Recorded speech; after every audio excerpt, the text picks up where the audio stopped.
We're here to take a look at week 5 and week 6 of the LJL. The reason why we're looking at both weeks is because both weeks happened in one weekend. Week 5 was on Saturday and week 6 was on Sunday. You can call it a super week for those familiar with the LCS. So all teams played 4 games this weekend. And a lot has happened, a lot has changed. And the first thing I would like to take a look at is the fact that DFM is not doing great. They are not a very good team. If we take a look here at the placements, we can see that DFM has lost to V3, and then they lost to SoftBank Hawks Gaming. Now that is a troubling thing to think about. The fact that we see that this team, DFM, who's supposedly able to win this split, is losing to a decent team and one of the middle of the pack teams. Over here we can see that DFM also lost to Burning Core, which is towards the bottom, and they also almost lost to Axis, if not for a game-changing play by Gang. That is the only reason why DFM won that game. It was very back and forth. It could have gone either way. It was very close. The fact that DFM isn't performing is very worrying. One of the reasons why is Evi isn't performing. Evi is considered one of the best top laners in Japan, and as of right now, he is not doing well. He is losing a lot of top lane matchups. He's dying a lot. That is not looking great for them. Saros' comfort picks, his Heimerdinger, his Ziggs, is not getting the team any wins. In the past, teams would have to ban out Saros and try to get him off his comfort picks, but now they don't even try to ban him out. They give him whatever he wants, and no matter what he takes, he doesn't look very good. Overall, the whole team looks very weak. There isn't really too much that can help them. This is very worrying. One of the good news is that their former coach Kazu is back. He has been the coach for many splits. He was not coaching this season. They had a new coach On Air, who is famously known for Jin Air. On Air was their coaching. He is removed for some reason. They had their analyst Gizmo trying to coach. That did not work out great. So now Kazu is back. So we will see if that actually helps out and that will actually make a difference. One of the surprising things, I think, this week was Axis looks pretty good. They look decent. They brought back Day One, who retired at the start of this year, and they brought him back to AD carry, and now Winyan, instead of being an AD carry, he is now playing in the top lane. I think this is what they should have done from day one, no pun intended, but they didn't. They decided to go with their nuts mid top lane, but now that he's gone, now that Winyan's back, they have a actual AD carry. Even though he looks rusty, his performance isn't great, but having Dunyan back in the top lane, I think, is helping more than having Day One as an AD carry. They are able to do some really amazing things by beating Sengoku Gaming and Crest Gaming Act. I think the fact that they were able to take wins off those teams says a lot about how a minor roster move with barely any time of practice is able to push this team back up.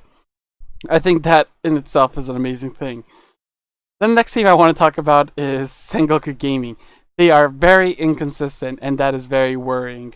The fact that they're able to win a lot of games against some good teams, but then straight up lose some of these games is very confusing, because they are currently 3rd place in the LJL. You would think that this team would be able to win, be able to perform consistently, but the fact that they're dropping games to Axis, who before this game was 0-8, you would think, okay, that should be an easy win. I don't know anyone that predicted Axis to win. I myself also predicted Sengoku should win that, and they also beat SoftBank's Hawks Gaming. So they're able to beat SoftBank and they're able to beat Axis, and that is, or lose to them, and that is a very scary thing to see.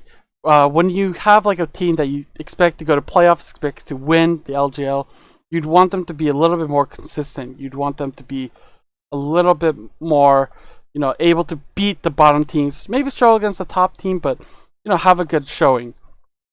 So this puts a lot of question marks. Can Sengoku actually win? Are they able to actually do anything with this started roster? Who knows? We will have to find out. But a compliment I would like to say is Crest Gaming has looked very good. If we take a look over here at their schedule, they are able to beat V3, which they were undefeated up until this point. They are able to beat SoftBank, which not that big a deal. But then we go over here and we see that they were able to beat Rascal Jesters, but then immediately lose to Axis.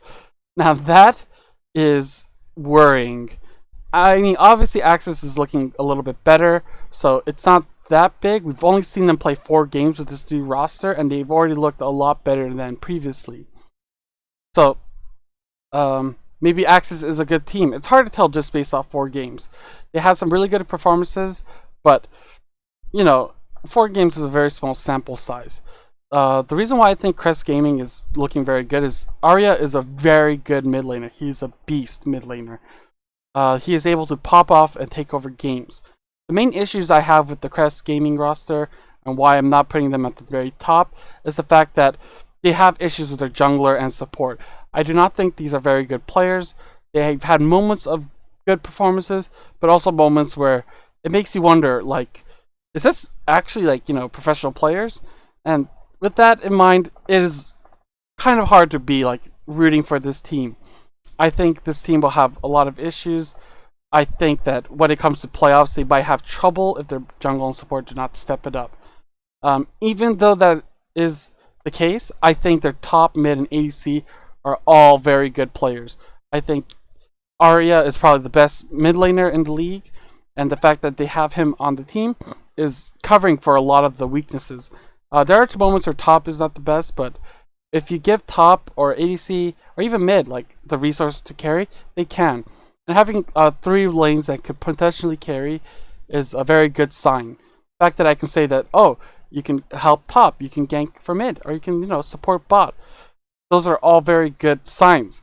Not many teams have 3 different good players that can help out. So, with that out of the way, let's take a look at the standings. So the standings have changed a lot.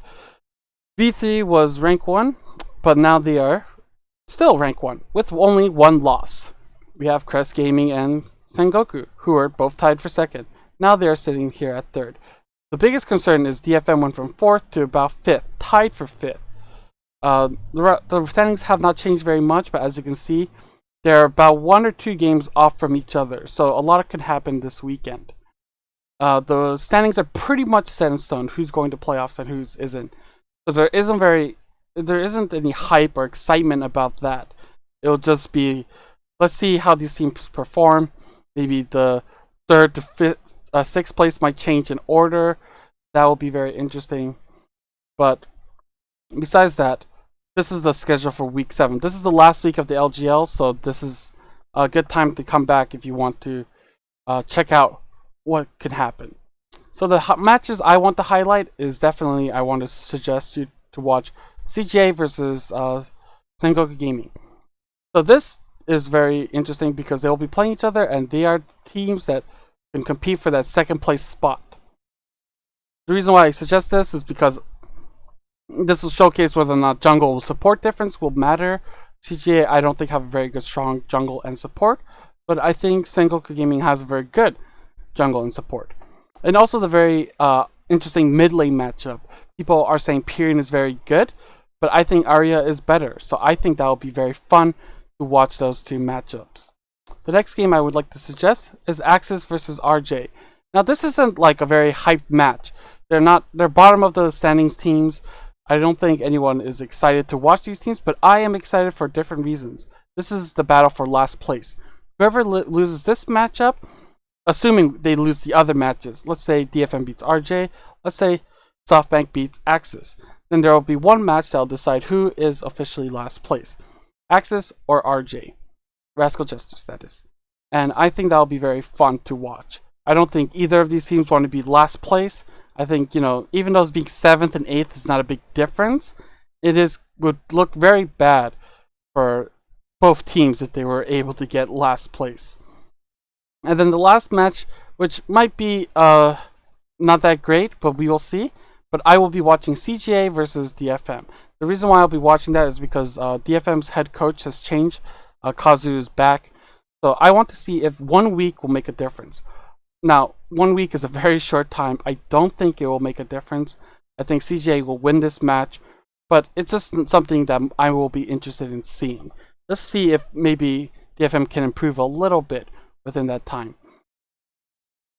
Now, DFM's problems are not just basically coaching problems, but I want to see if you get the old original roster back, will some magic happen that will help them be able to get some wins and end the season strong. Now, playoffs or placements are pretty much locked, but I suggest you take a look at some of these games. I think this will be a very good way to tell if these teams are good, if these teams are bad, and they'll help us judge the power level of these teams going into playoffs.